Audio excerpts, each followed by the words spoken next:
जय हिंद। जैसा कि सबको पता है कि डीडीयू दीनदयाल उपाध्याय सारे यूनिवर्सिटीज़ ने कैंसिल किया, लेकिन डीडीयू ने पेपर अल्टीमेटली करा लिया, जो कि बेहतर भी है। एटलीस्ट एग्ज़ाम दे के बच्चे आगे जाएंगे तो उनके लिए ज़्यादा बेहतर होगा।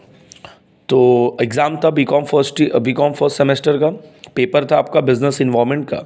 और क्योंकि आपका 60-40% का रेशियो था, ऑब्जेक्टिव 60%, 40% आपका सब्जेक्टिव, तो उसका तो आपने सब्जेक्टिव कर लिया, बाकी ऑब्जेक्टिव का हमने आंसर की बनाने की कोशिश की है। तो उससे थोड़ा सा आपको आइडिया हो जाएगा। अगले पेपर में थोड़ा सा कम अगर होगा तो और ज़्यादा आप मेहनत करेंगे, इसलिए आंसर की बनाया गया। आंसर की डराने के लिए नहीं बनाया कि आप टेंशन में आ जाओ। आप आराम से समय लो, आप समझो कि कहाँ गलतियाँ हुई हैं, क्या आप सोचे हो और आंसर में क्या चेंजेस हुए हैं। तो यहाँ देखें, फर्स्ट का सस्टेनेबल डेवलपमेंट एम्प्लॉय, तो यहाँ पे सस्टेनेबल डेवलपमेंट के सारे कंपोनेंट्स हैं, तो ऑप्शन हो जाएगा फर्स्ट का D, all of the above. Which of the following is not the function of RBI, तो इसमें सारे फंक्शन है। Issue of currency, banker to government, custodian, ये सारे फंक्शन है। वॉचडॉग जो है फंक्शन नहीं है। तो watchdog of unethical competition in the market, तो फर्स्ट सेकंड का हो जाएगा सी। थर्ड में आते हैं, the occupation in which the people work for other and get remunerated in return, तो ये एम्प्लॉयमेंट हो जाएगा। यहीं पे एम्प्लॉयर एम्प्लॉय का रिलेशन होता है, जहाँ पे एम्प्लॉयमेंट में, तो जहाँ पे एम्प्लॉय को पेमेंट किया जाएगा और एम्प्लॉयर अपने अकॉर्डिंग काम कराएगा। तो यहाँ पे थर्ड का ऑप्शन हो जाएगा आपका, थर्ड का ऑप्शन हो जाएगा बी। आते हैं फोर्थ वाले पे। लिखा है कि capital market in India is regulated by SEBI, security exchange board of India. Fourth का सी। FIBP stands for foreign institutional promotional board, ये सीधा फुल फॉर्म है, आपने फर्स्ट हो जाएगा फिफ्थ का फर्स्ट। सिक्स पे आते हैं, identify the sector where FDI is not permitted, तो ऑटोमोबाइल, इंफ्रास्ट्रक्चर, टेक्सटाइल में परमिटेड है, बस एटॉमिक एनर्जी में परमिटेड नहीं है, तो सिक्स का डी हो जाएगा। सेवंथ का, which environmental factor regulate the value, beliefs, traditions and custom of society, socio economic factor, तो सेवंथ का D. In the PEST framework for the environment analysis, and what does letter E stands? So PEST का full form होता है बाबू political, economic, social, technological, तो E stands for तो economic, तो eighth का B। Question number 9 is the process by which organization monitor their relevant environment to identify opportunities and threats affecting their business for the purpose of taking strategic decision। Option हो जाएगा बाबू सी, scanning, environmental scanning इसको कहा जाता है, तो ninth का option हो जाएगा सी। फोरकास्टिंग नहीं होगा, असेसमेंट नहीं होगा, फोरकास्टिंग एजम्पशन होता है। आगे आते हैं क्वेश्चन नंबर 10 पे, relationship between organisation and environment can be describe through. अब यहाँ पे ढेर सारे ऑप्शंस दिए हुए थे, जैसे exchange of information, exchange of resource, exchange of influence, तो ये सारे फैक्टर इन्वॉल्व हो जाएंगे, तो यहाँ ऑप्शन हो जाएगा डी, तो टेंथ का D. Which of the following is not a part of economic environment. अच्छा, यहाँ पे एक बात जरूर हम बोलना चाहेंगे कि यूनिवर्सिटी एग्जाम में इतनी ज़्यादा स्पेलिंग मिस्टेक्स हमने नहीं देखे थे, तो इतनी पता नहीं कौन सी जल्दी है, या अब जो एजुकेशन डिपार्टमेंट के सिस्टम हैं ये क्या बदलते जा रहा है। यहाँ देखिए पार्ट की स्पेलिंग क्या लिखी हुई है, कई सारी चीज़ों में भी देख रही है पैटर्न की स्पेलिंग गलत यहाँ लिखी हुई है। तो यूनिवर्सिटीज़ को इस पर ध्यान देना चाहिए, क्योंकि अगर वही गलत करेंगे तो फिर बच्चों से क्या उम्मीद करेंगे। चलिए कोई बात नहीं, हम लोग आंसर पे आते हैं कि विच of the following is not a part of economic environment, तो इसमें से कौन से पार्ट नहीं है, तो सारे पार्ट हैं जो इनके हिसाब से वो है।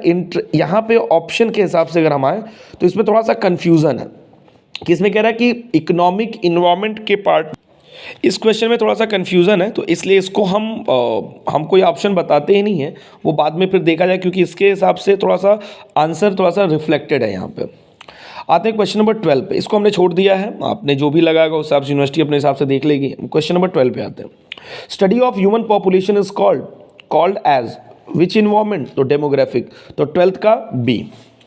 Question number 13, dash with their own bargaining power affect the cost structure of study industry, तो यहाँ पे होगा सप्लायर। बहुत सारे बच्चों ने गलती से कस्टमर किया हुआ, जो गलत हो जाएगा यहाँ पे आंसर होगा supplier. Question number 14, the price sensitivity of the market is an important factor of which element of micro environment। Micro environment, दो इन्वायरमेंट हो गया, माइक्रो एंड मैक्रो, तो इसमें ऑप्शन हो जाएगा 14 का डी, कस्टमर। जहां जिस क्वेश्चन में हमको समझाने की जरूरत लगी वहीं समझाएंगे, बाकी हम ऑप्शन बता देंगे। Who occupies the central position of marketing environment, किसने सेंट्रल पोजीशन ऑक्युपाई किया, तो 15 में होता है ए कस्टमर। अब यहां पे देखिए कस्टमर और कंज्यूमर कंफ्यूज ना होंगे, कंज्यूमर ऑप्शन होगा, कस्टमर नहीं। अब दोनों में डिफरेंस होता है, एक होता है कंज्यूमर जिसने कंज्यूम किया, कस्टमर कोई भी हो सकता है, कस्टमर यहां तक कि रिटेलर भी कस्टमर हो सकता है, लेकिन रिटेलर कंज्यूमर नहीं हो सकता। अगर वो कंज्यूम करता है तब कंज्यूमर होगा। तो यहाँ पे ऑप्शन जो होगा वहाँ पे कंज्यूमर होगा, कस्टमर नहीं होगा। ये बेसिक डिफरेंस है जो अल्टीमेटली हम लोग ऐसे छोड़ ही देते हैं। तो यहाँ पे ऑप्शन 15 का ए हो जाएगा। आते हैं sir, SEBI has to be responsive to the needs of group which constitute the market. किस ग्रुप के लिए ज़्यादा वो ध्यान देते हैं, तो issue of security, investor, market intermediate, मतलब सबके लिए वो ध्यान देते हैं। सेबी का काम ही है। Security exchange board of India जो इन सारे मैटर्स को देखती है, तो ऑल ऑफ द अबव। 16 का D. 17 who is the custodian of national foreign exchange reserve, ये तो लगभग बच्चों को पता ही होगा। तो ये आपका हो जाएगा आपका custodian of foreign exchange, reserve bank of India, वही RBI, reserve bank of India. तो 17 का C. SEBI, RBI, IRDA are, इसमें कौन से इंस्टीट्यूशन है, रेगुलेटरी पॉलिसी, सैटेलाइट, ग्लोबल। खैर ये तो दोनों ऑप्शन ही बेकार है। रेगुलेटरी की पॉलिसी, रेगुलेटरी 18 का ए। 19 FEMA is a replacement of which act, पहली बात तो FEMA foreign exchange management act, foreign exchange management act is a replacement of किसका, फेरा। पहले फेरा चलता था, अब चेंज होकर फेमा हो गया। तो फेमा हो गया फॉरेन एक्सचेंज मैनेजमेंट एक्ट, पहले चलता था फॉरेन एक्सचेंज रेगुलेशन एक्ट। तो 19 का B. 20 which of the following are the impact of government policy changes on the business and industry, all of the above. 20 का डी। लिबरलाइजेशन, लिबरलाइजेशन ये सारी चीज़ें आएंगी इसमें। लिबरलाइजेशन मीन्स क्या बातें हैं, कह रहा है end of licence and reduction of government control. Liberalisation का मतलब ही होता है लिबरल कर देना, तो जो भी लाइसेंसिंग फैक्टर चलते थे उनको कम कर दिया गया था। तो 21 का C. 22 which of the following are the dimension of the business in which of the following are dimension of business environment, all of the above, क्योंकि economic, social, technical, legal, social ये सारे आते हैं, तो ऑल ऑफ द अबव। 22 का D. 23 which of the following does not explain the impact of government policy changes on business industry. Options बड़ा changes थे इसमें, बहुत सारे क्लियर कट आंसर नहीं दिया हुआ है, लेकिन इस क्वेश्चन के अकॉर्डिंग ऑप्शन आपका हो जाएगा डी। तो 23 का D. 24 relaxing control and restrictions imposed over the business and industry means liberalization। हमने कंट्रोल और रिस्ट्रिक्शंस को कम करना है तो लिबरलाइजेशन। 24 का A. 25 element of monetary policies are, इसमें सारे हो जाएंगे SLR, statutory liquidity ratio, CRR, cash reserve ratio, जो रेट्स होते हैं एक्सचेंज रेट्स, रेपो रेट कह सकते हैं, बैंक रेट कह सकते हैं, तो ये सारे एलिमेंट हैं। तो 25 का D.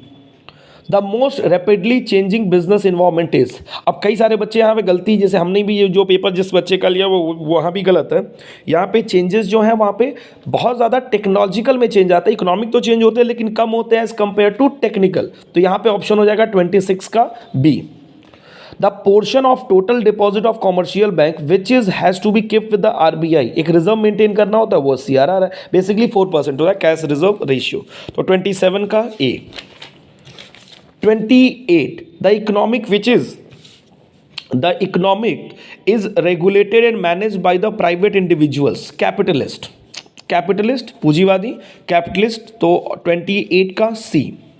Third 29 which does what does term third sector, third हम लोग को पता है प्राइमरी सेक्टर, सेकेंडरी, टर्सरी, तो टर्सरी सेक्टर ही थर्ड है, टर्सरी मीन्स सर्विस सेक्टर। तो आपका 29 का C. 30 by which act government check restrictive trade practices, बाबू अगर फुल फॉर्म ही आपको क्लियर होते तो आप अपने आप क्लियर थे। 30 का option number D, MRTP, monopolies restrictive trade practice act. तो यहाँ ऑप्शन हो जाएगा 30 का D. 31 companies image is a factor affecting business. अब यहाँ पे थोड़ा सा कंफ्यूजन था, अब यूनिवर्सिटी ने तो पेपर बना दिया उस हिसाब से ऑप्शन अगर टेक्निकली देखा जाए तो एक्सटर्नल इंटरनल दोनों हो सकता है, लेकिन अगर थोड़े से ब्रॉड कॉन्सेप्ट में देखा जाए तो आंसर आपका ए माना जाएगा, लेकिन अगर इंटरनल भी देखा जाए तो है। अब एक्सप्लेन करने का कोई मतलब नहीं है, अब यूनिवर्सिटी किस हिसाब से देखेगी वो उनका कॉल है, लेकिन टेक्निकली आंसर ए हो जाएगा, लेकिन बी भी गलत नहीं है। 32 dash is an economic system based on the principle of free enterprise, option है कैपिटलिज्म, पूंजीवादी। The industrial policy resolution was pass first in 1948, confuse नहीं होंगे, 1948।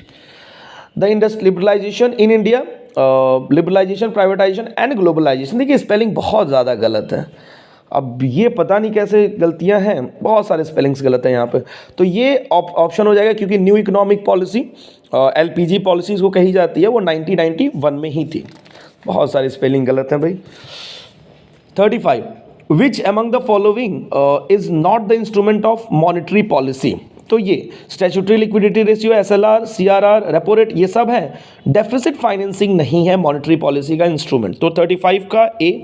36, which one is not an element of internal environment. अब internal environment कौन से इसमें element नहीं है, तो मनी एंड कैपिटल मार्केट। जिन बच्चों को कंफ्यूजन उनको बता दें, इंटरनल इन्वायरमेंट का मतलब जिस पे बिजनेस का कंट्रोल होता है, तो इसमें से नहीं है, क्योंकि इस पे मनी और कैपिटल मार्केट में बिजनेस का कोई कंट्रोल नहीं हो सकता, तो 36 का A।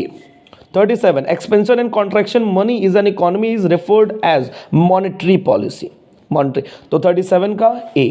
38, which one of the following is not the element of demographic environment. Age होगा, फैमिली साइज होगा, नेशनैलिटी भी मैटर कर जाती है, लेकिन रिसर्च एंड डेवलपमेंट, यहाँ पे ऑप्शन 38 का ऑप्शन हो जाएगा C। 39, macro environment consist of, ये सारे एलिमेंट आ जाते हैं फैक्टर्स, तो इकोनॉमिक, सोशल, तो यहाँ पे हो जाएगा ऑल, 39 का ऑल। ऑड पता करना था, इसमें से ऑड वन आउट कर देना था, तो यहाँ पे था कि मैक्रो, जनरल, एक्सटर्नल और वर्क, तो यहाँ पे ऑप्शन हो जाएगा वर्क। बता दें, मैक्रो आपको पता है is a part of external environment, और जनरल इन्वायरमेंट में ये सारी बातें आती है। General environment includes external and internal, और external environment include micro and macro, तो इसलिए ये सारे एक साथ हैं, यही ऑड है, तो यहाँ पे 40 का ऑप्शन हो जाएगा D। तो ये हमने लगभग आपको बता दिया। एक दो क्वेश्चन में कंफ्यूजन हो सकता है कि हमारे सोचने में और यूनिवर्सिटी ने किस हिसाब से सोचा है, इसमें कंफ्यूजन हो सकता है, तो उसमें परेशान होने की ज़रूरत नहीं है। एक दो क्वेश्चंस में वेरिएशन हो सकते हैं, उसमें परेशान नहीं होना है, लेकिन मोटा मोटा आंसर आपका यही है।